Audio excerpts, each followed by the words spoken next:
Good evening, I'm Sam Stimpson, and this is Broadsheets, a panel show discussing an array of recent events in British politics. Today I'm joined by broadcasters Oliver Sykes and Ciara Aston. Welcome to you both. Hello, this is really nice. I don't really do anything for Quays, so this is really nice.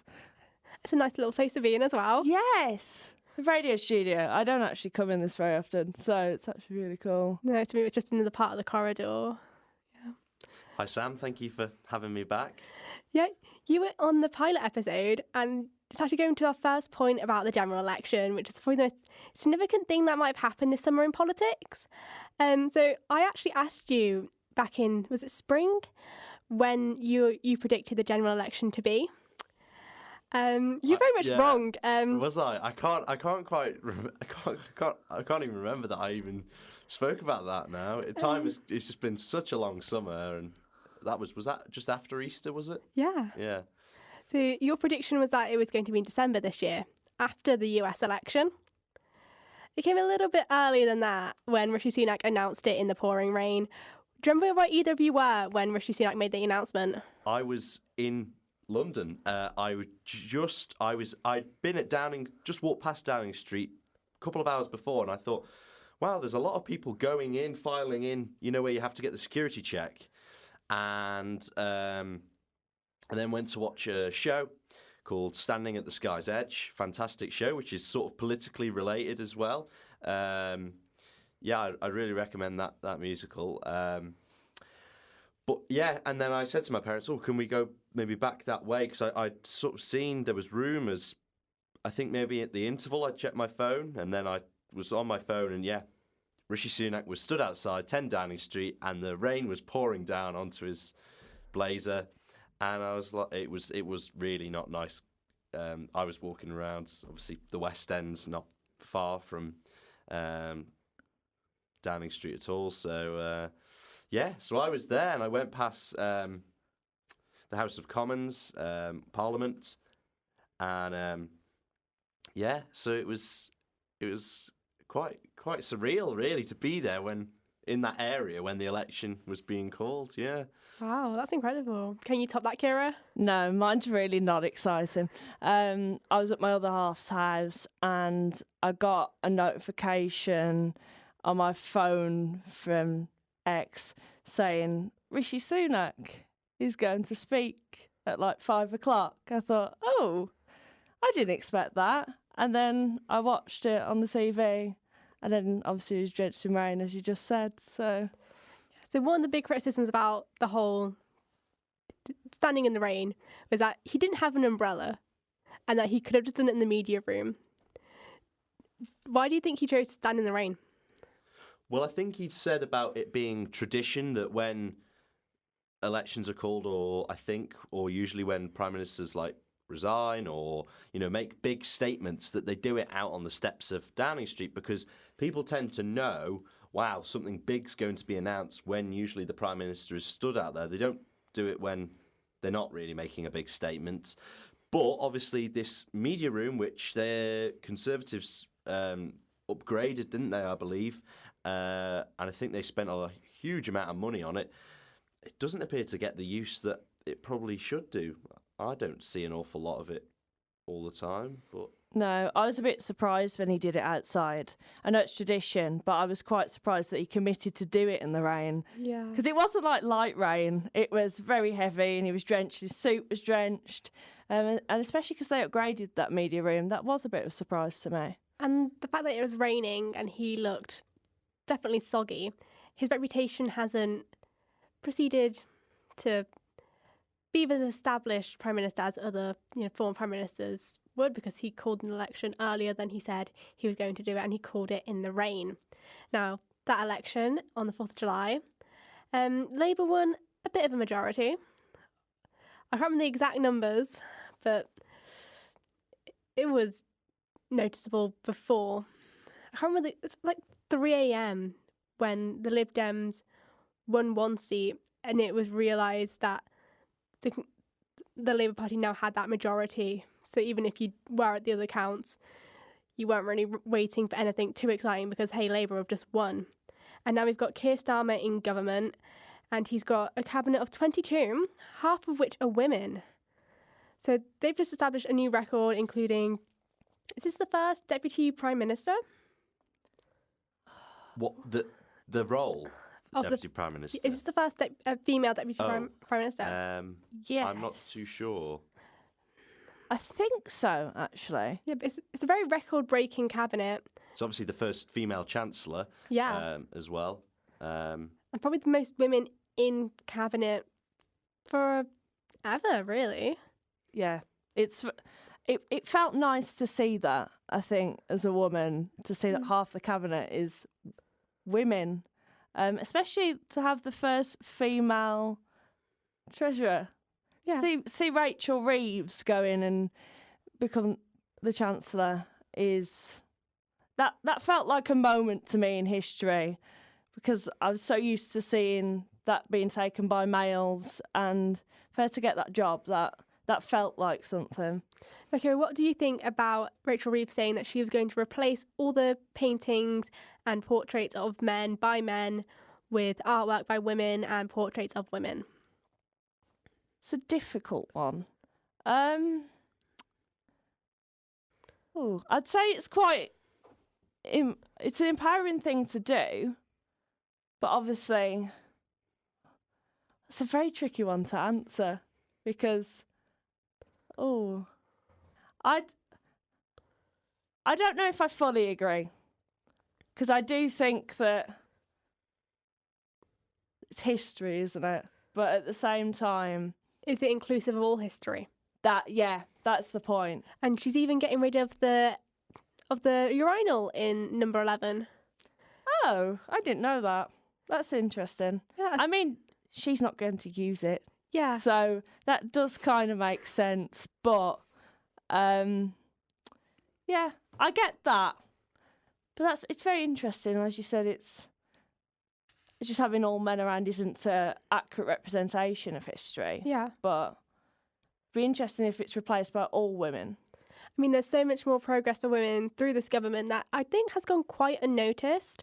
So we've got the first, Paul Kiefer said about establishing more misogyny as being called out as a hate crime. Yeah. And then we've got Jess Phillips. Yes, of course. And this week, it was announced there's going to be a women's justice board. And as well as that, there's going to be less women's prisons. And there's quite a few changes of prisons, actually. So we've had the early release, and we've had James Tinson being involved in the government decision about this, and he's done a lot of advocacy for rehabilitation of prisoners. Obviously, we know Timpson's is a big company that does employ a lot of former prisoners into employment there. So, both this is a question for both of you. Do you think that this will be the government that has less prisoners? I mean, we have to take into consideration the riots this summer as well. I mean, I suppose the thing that they've come into is that the prisons, a lot of them are filling up.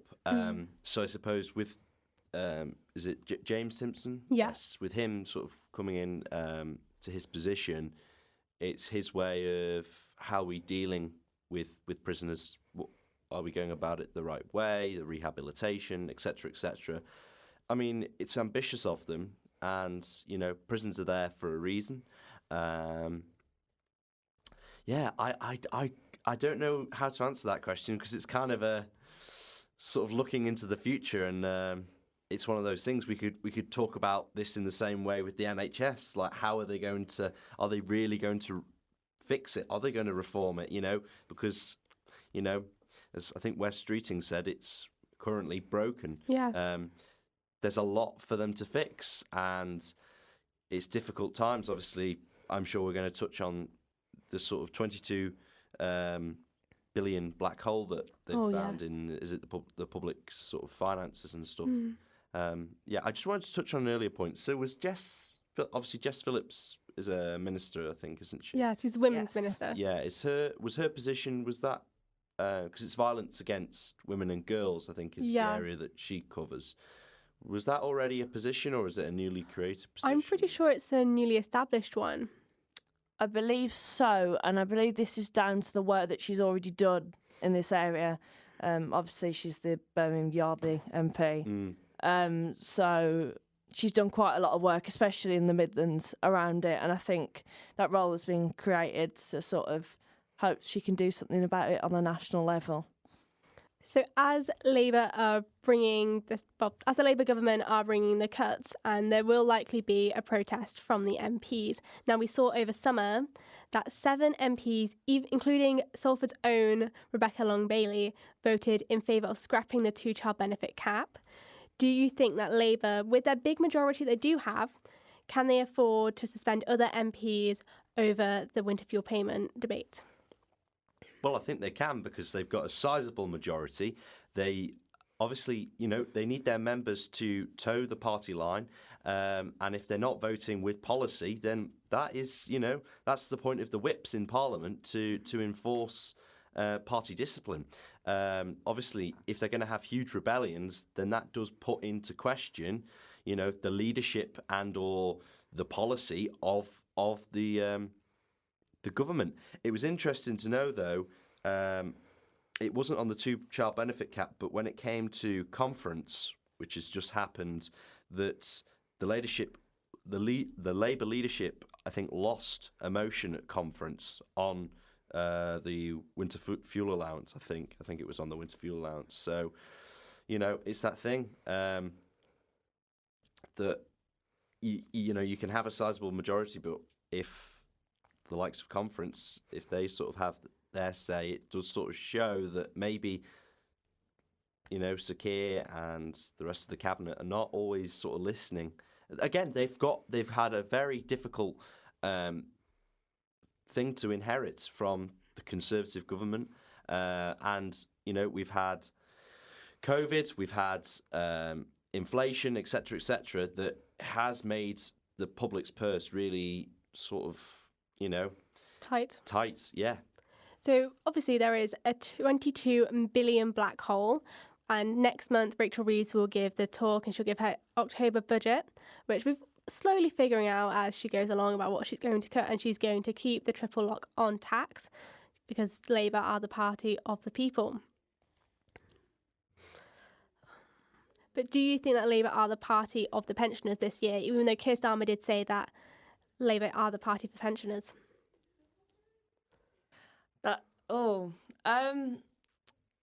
Obviously a lot of pensioners are upset with what Rachel Reeves is proposing. So that is a difficult one. I think it depends on what sort of pensioner you ask. I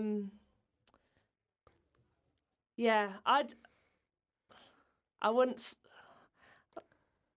I think they're a party for pensioners that maybe have supported Labour for a while, but I can also see why a lot of pensioners are thinking that the Labour Party aren't seeing them, especially with these payment cuts. I definitely think that they have a right to feel like they're not being heard, because that's quite a big cut for a lot of people who don't have money, and a lot of pensioners don't have a lot of money, and I can see why it's thought that maybe that they aren't the party for some pensioners. So, what are your thoughts, Oliver? I mean, I think it's got to be means tested. I know that takes a lot of time and resources, but it's that thing. If you don't need the payments, then I don't think you should have them. And if you do need the payments, then I think you should have them. It's one of them. I think things should be means tested to support people. I mean, obviously, Labour do get 5 years in Parliament. Well, hopefully they will, because that's what they're elected for. So do you think that they will change their, I won't say treatment towards the pensioners, but what they give for pensioners will change in the coming years? I think as they adapt to life in government, they'll sort of adapt to times, and if they see that they need to pay more attention to pensioners and give pensioners a bit more, I do agree with the means testing, by the way. I think that's a good way to sort of test if people need the payments. Oh, Is the means testing accessible for all the pensioners, though? that is the point. Is it? Possibly. But it also depends on the type of pensioner, because they're not all the same, I guess. So this story about the pensioners has been one of the big issues of the Labour conference, but the conference has also been shadowed by the freebie scandal. Basil, is this a scandal? Oh, sort of. Yeah. I'd perhaps say differently, because again, as far as we know, this chair has just moved. Oliver's just breaking the studio. As far as we know, that they were declared in the that's how we know about them, is because obviously they've been declared through the proper way. Again, it's that thing. It's where does the line sort of stop? Whether it be the Arsenal hospitality tickets to Taylor Swift, suits, glasses, a dress for Lady Starmer. It's one of them. Again, it has, perhaps I think the media have perhaps been a bit obsessed with it over conference periods, the Labour conference period. I think, though, it's mainly due to the fact of how the prior government behaved, and how I suppose they're just calling them out in a way that, if these things sort of carry on, look what happened to the last people that were in government, because all those sort of scandals that happened with them, it didn't bode well, did it? Yeah. They ended up getting washed out, quite literally. Yeah, I say sort of, because it has continued from the last government. Towards the end of the last government, it was people who were being called out for it. I think I have a slightly different view when it comes to Starmer's Arsenal football things. And I've been having a few talks with people about this in the last couple of days, because there's a security issue. And I think it's a lot different at a football match than it is at a Taylor Swift concert, because fans can be a bit more aggressive. And if you stuck Starmer in a crowd, especially when maybe some people aren't happy with Starmer, is that a safe thing to do? I'm not saying it should be free, but should he be in the crowd? Is that how he should be spending his time as the Prime Minister? There should be downtime. Yeah. Again, we had Yeah. obviously Angela Rayner out in Ibiza a couple of weeks ago. What a time. And she said, I've been getting on with my job, but I also should be allowed to have downtime, which I agree with. It will be a stressful job being in government, especially at the heart and at the very top of government, like Ciara and Angela Rayner. Again, there is no, in my view, there's no issue with having downtime, as long as you're fulfilling your responsibilities and duties correctly. I remember there being a big thing a couple of years back when Dominic Raab was in government, and him being on holiday, I think, when there was something big kicking off, and there was a lot of criticism about that. Yeah. You okay, Joe? Yeah, I'm fine. Carry on. Yeah.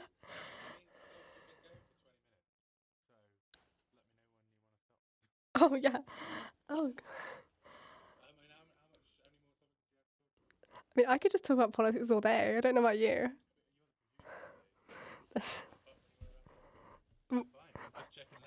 We're never wrapping up. We're going to make it to Fletcher's 9 a.m.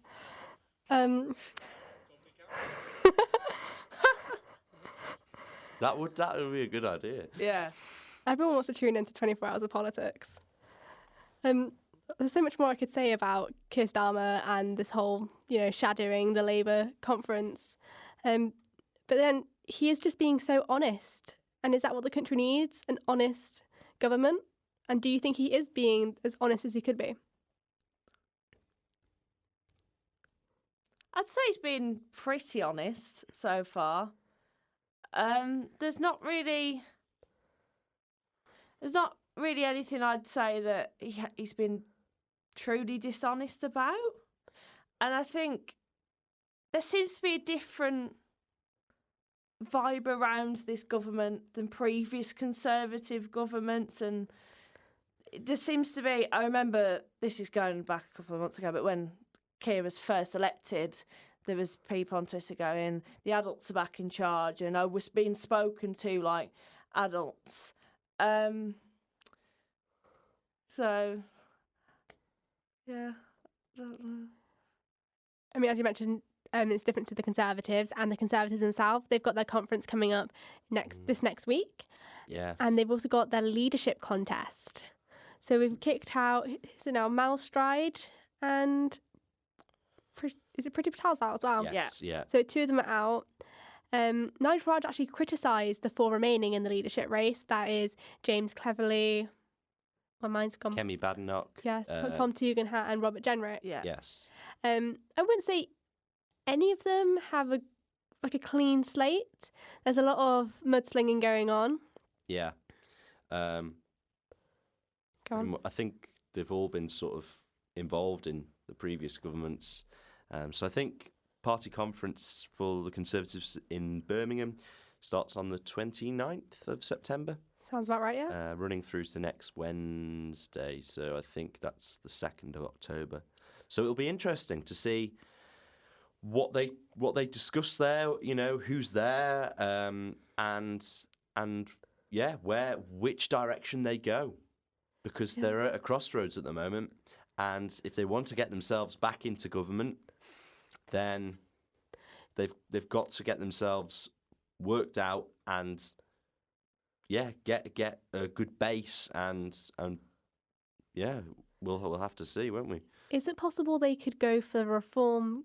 The Reform supporters. The Reform now have 5 MPs in government, which is an issue we could talk about for probably another 20 minutes. Do you think Conservatives will try and take the Reform demographic back? It depends what angle they're going to go in this next era of the Conservative Party, because obviously when they got into 130-something seats in this last general election, is that right? Sounds right to me. Yeah, that felt like a point where the Conservative Party now need to go into a new era. But is that new era, because Reform have been talked about as being even further on the right, is that the alley that they want to go to now, or do they want to try and get back the voters who have just voted Labour instead, and do they want to go slightly more to the centre? But the people who are in the leadership race are in between those two marks. So it'd be very interesting to see if they do go for the Reform vote. But I suppose if they do go for the Reform vote, are they just completely ignoring the people who voted who are centrist voters? That's what they've got to think about. Do you think it's possible that Labour have now become the centrist party, and Lib Dems, seeing they've grown to 73 or 75 MPs, they've become the left-wing party, and it's no longer the Labour in that left position. Labour is centrist, and now Conservative or Reform, or even both of them, could be the notable right-wing party. You've got the Green Party in there as well, which you can't forget. Yeah. I mean, the Liberal Democrats now third biggest party. I mean, they've really grown in size. It's definitely going to be interesting seeing how this Parliament plays out, and where things will go, and how the parties are going to try and appeal, because again, it's that thing, the Conservatives lost very heavily, and the Conservatives will want to try and bring back people that were once Conservative voters, but they've got a difficult task ahead of them. One thing I think the Lib Dems have done very well is they seem to have attracted a younger vote. They did it through the general election. They seem to have got young people excited about the Lib Dems again. I think Ed Davies mastered it with his... People had a lot to say about his stunts, but I thought they were genius. Did you have a favourite one? I loved the bungee jump. The bungee jump. I was thinking of that one. Brilliant. But those things like that catch young people's attention, because you saw it everywhere. You saw over TikTok, people Yeah. were rating what they thought the best of the stunts were. Yeah. Yeah. I And mean, it was clever. It was clever and it caught young people's attention. And a lot of young people now are slightly more on the left side. So I'll be very interested by it. And also their policies seem to have shifted slightly more to the left than in previous years. But maybe that is because the Labour Party are now seen as a centrist party. And like you say about the Labour Party being sort of in the centre ground, is with these suspensions that we've seen, again, tends to be from predominantly the sort of left of the party, and that's where we can see that Ciara is perhaps trying, that some of those people have been, suspended because, again, if it wasn't with the government's sort of policy, then that's sort of what happens. But they're moving away from the sort of left that they once were under Corbyn. Now, as we wrap up, do you think those MPs that have been suspended and the voters who are now voting for Lib Dems, do you think that they will come back to Labour? It's difficult. I think it's what plays out over the next couple of years, which we don't know how it's going to go. But I just want to touch back on the PR, not the PR. Well, they were sort of PR stunts, weren't they, for the Liberal Democrats? I saw an interview which was, I think, with Ed Davey, and he was saying about how they've got to be sort of doing these things to get attention, to get the media to, sort of put a bit more focus on them, and it was very clever. I mean, did he?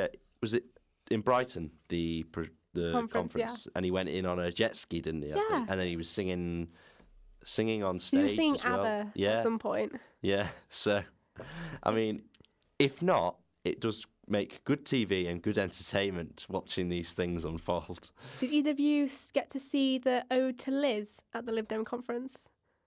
No. Oh, wow. How interesting. So you're familiar with the Beatles song Let It Be? Yes. They performed Lettuce Liz. Oh. Well, the conference season is underway. We've got, as you mentioned, Conservatives next week. We had the Greens at the start of the month, then Lib Dems, and just last week we had both Labour and Reform. So as we close, we're going to go straight into Oliver's actual brief interview with Andy Burnham, which we'll touch on next time. So thank you both for joining me this week, and Broadsheets will be back in a fortnight to talk all things in British politics. I'm Sam Stimpson. This has been Oliver Sykes and Ciara Aston joining me on the panel. And thank you. Goodbye.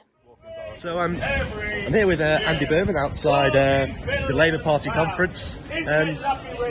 What is your thoughts on the current Labour government at the moment and how it's doing? Well, if I look at it from my perspective, they've made a big commitment to devolution and putting more power in the hands of the north of England. The Deputy Prime Minister was very strong on that today in her speech, so that's great to hear. Rail coming back into public ownership, another thing that's great. Support to build council housing, these are things that we've long wanted to hear, so reasons to be very optimistic about what's going to be delivered under a Labour government. Are you happy about the support you'll get for Manchester from the Labour government? Well, I've obviously got to make the case, but I am, because we've got growth in Greater Manchester in terms of the economy. We're growing faster than the UK at the moment. So for a government committed to growth, it means people will look to Greater Manchester to see how it's done, and hopefully it makes us strong when it comes to getting more of what we need to keep the growth story going. So no, I'm really optimistic about the future.